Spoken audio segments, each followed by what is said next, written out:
Halo teman-teman dan Bapak Ibu yang saya hormati, perkenalkan saya Gita Lestari, mahasiswi IAIN Langsa, Program Studi Pendidikan Agama Islam semester 6. Pada video kali ini, saya akan membahas tentang kurikulum sekolah inklusi, mulai dari pentingnya sekolah inklusi, prinsip dasar kurikulum inklusi, adaptasi kurikulum, model adaptasi pembelajaran, hingga tantangan dan solusi dalam penerapannya.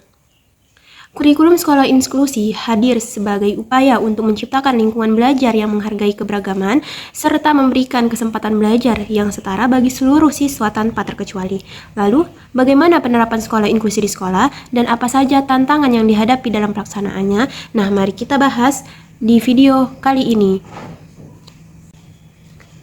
Sebelum kita membahas lebih jauh, mari kita pahami terlebih dahulu apa yang dimaksud dengan sekolah inklusi. Mungkin kita pernah bertanya, apakah semua siswa harus belajar dengan cara yang sama, atau justru setiap siswa memiliki kebutuhan yang berbeda? Nah, sekolah inklusi menjawab hal tersebut. Sekolah inklusi adalah satuan pendidikan yang memberikan kesempatan kepada seluruh peserta didik untuk belajar bersama dalam satu lingkungan yang sama, termasuk peserta didik yang memiliki kebutuhan khusus. Dengan kata lain, dalam sekolah inklusi tidak ada perbedaan dalam hak untuk belajar. Setiap siswa tetap memiliki kesempatan yang sama untuk mendapatkan pendidikan. Namun, yang perlu kita pahami, meskipun belajar dalam lingkungan yang sama, proses pembelajarannya dapat disesuaikan dengan kebutuhan masing-masing peserta didik itu sendiri. Baik, langsung saja. Pada bagian ini, kita akan membahas mengenai prinsip dasar kurikulum di sekolah inklusi. Sebelum masuk ke poin-poinnya, ada hal sederhana yang dapat dipahami terlebih dahulu. Setiap peserta didik tentu memiliki kemampuan dan cara belajar yang berbeda. Lalu, bagaimana kurikulum dapat mengakomodasi perbedaan tersebut? Jawabannya terdapat pada prinsip dasar kurikulum inklusi. Terdapat 3 prinsip utama yang menjadi landasan dalam kurikulum ini, yaitu kekuatan, keterlibatan, dan keberagaman. Nah, untuk prinsip pertama adalah kekuatan. Dalam kurikulum inklusi, peserta didik dipandang berdasarkan potensi yang dimiliki. Fokus pembelajaran tidak diletakkan pada kekurangan, melainkan pada kemampuan yang dapat dikembangkan. Lalu, prinsip yang kedua adalah keterlibatan. Setiap peserta didik diupayakan untuk terlibat dalam proses pembelajaran. Keterlibatan ini berarti adanya partisipasi aktif sesuai dengan kemampuan masing-masing peserta didik. Lalu, prinsip yang ketiga adalah keberagaman. Perbedaan antar peserta didik tidak dipandang sebagai hambatan. Justru, keberagaman menjadi bagian penting yang memperkaya proses pembelajaran di dalam kelas. Dengan demikian, ketiga prinsip tersebut menjadi dasar penting dalam pelaksanaan kurikulum di sekolah inklusi. Selanjutnya, dalam sebuah kelas, tidak semua peserta didik berada pada titik kemampuan yang sama. Ada yang dapat memahami materi dengan cepat, ada pula yang memerlukan waktu dan pendekatan yang berbeda untuk benar-benar memahami pembelajaran. Situasi seperti ini menjadi hal yang wajar dalam dunia pendidikan.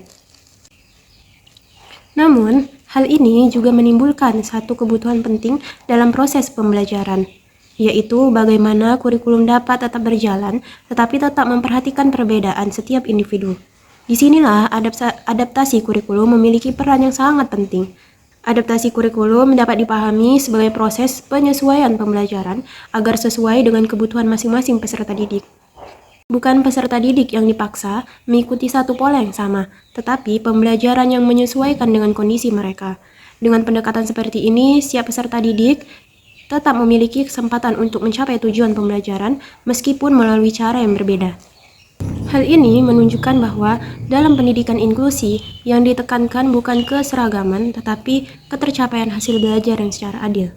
Dalam kurikulum di sekolah inklusi, pembelajaran tidak selalu diberikan dengan cara yang sama untuk semua peserta didik. Hal ini karena setiap peserta didik memiliki kemampuan dan kebutuhan belajar yang berbeda. Untuk itu, terdapat beberapa cara atau model yang digunakan agar pembelajaran tetap bisa diikuti dengan baik oleh semua peserta didik. Model yang pertama adalah model duplikasi. Sebenarnya, materi yang diberikan itu tetap sama untuk semua peserta didik. Namun, cara membantu dalam proses belajarnya bisa berbeda. Misalnya, dalam satu pelajaran, semua siswa mempelajari materi yang sama, tetapi ada peserta didik yang diberikan penjelasan lebih perlahan atau pendampingan tambahan agar lebih mudah memahami. Model yang kedua adalah modifikasi. Pada model ini, materi tidak sepenuhnya sama, karena sudah disesuaikan dengan kemampuan peserta didik. Misalnya, soal yang biasanya panjang dan kompleks, dibuat menjadi lebih sederhana agar lebih mudah difahami. Tujuannya itu tetap sama, yaitu agar peserta didik bisa mengikuti pembelajaran dengan baik. Model yang ketiga adalah substitusi. Di sini, bentuk tugas atau materi itu dapat diganti, tetapi tetap memiliki tujuan pembelajaran yang sama. Contohnya, jika biasanya penilaian itu dilakukan melalui tulisan, maka bisa diganti menjadi tugas praktik atau bentuk lain yang lebih mudah sesuai dengan kemampuan peserta didik.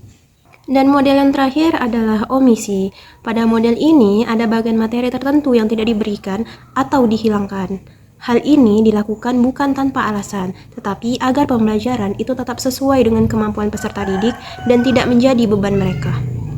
Jika kita perhatikan, keempat model ini menunjukkan bahwa pembelajaran di sekolah inklusi sangat fleksibel. Artinya, yang terpenting bukan kesamaan cara, tetapi ketercapaian pembelajaran setiap peserta didik. Pada bagian terakhir ini, kita akan membahas mengenai tantangan dan solusi dalam pelaksanaan kurikulum di sekolah inklusi. Meskipun kurikulum inklusi memiliki tujuan yang sangat baik, dalam praktiknya tetap terdapat beberapa hal yang menjadi tantangan di lapangan. Tantangan yang pertama adalah keterbatasan pemahaman guru mengenai pendidikan inklusi. Tidak semua guru memiliki pengalaman atau pelatihan khusus dalam menghadapi peserta didik dengan kebutuhan yang berbeda-beda.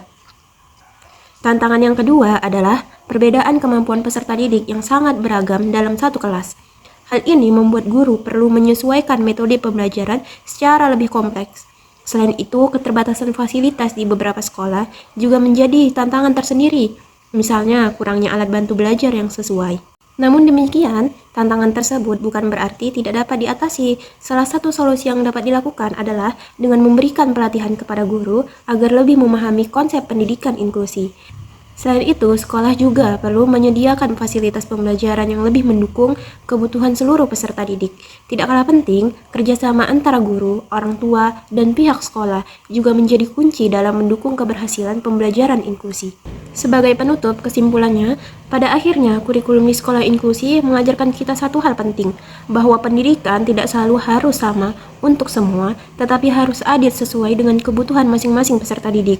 Melalui kurikulum ini, setiap peserta didik diberikan kesempatan untuk berkembang tanpa terkecuali, bukan hanya dalam hal akademik, tetapi juga dalam sikap, karakter, dan cara menghargai perbedaan.